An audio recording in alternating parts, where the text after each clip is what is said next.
ऐसे तो वो दुख के दिन है, सब लोग बैठे तो अच्छा है। लेकिन आज एक खुशी का दिन भी है कि हमारे समाज के लिए हमारे बहन फूलन देवी ने जो बहुत सारे अच्छे कार्य किए। उन्होंने बच्चों की जो छोटी उम्र में शादियां होती थी तो उस पर उन्होंने प्रतिबंध लगाया और उन्होंने आसपास के गांवों में जाकर के और ये ऐलान किया कि अगर इस आसपास के गांव में कहीं भी अगर छोटी बच्चों का शादियां होगी तो उस उन लोगों को बख्शा नहीं जाएगा, उनको कड़ी से कड़ी सजा दी जाएगी। इसके डर से जो नाबालिग बच्चियां थी, छोटी छोटी बच्चों की जो शादी कर दी जाती थी, तो समाज के अंदर से वो डर के कारण लोगों ने छोटी बच्चों की शादियां बंद कर दी और बच्चों को पढ़ाने लिखाने लगे।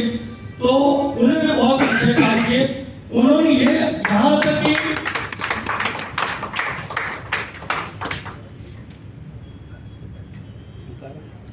ચાલો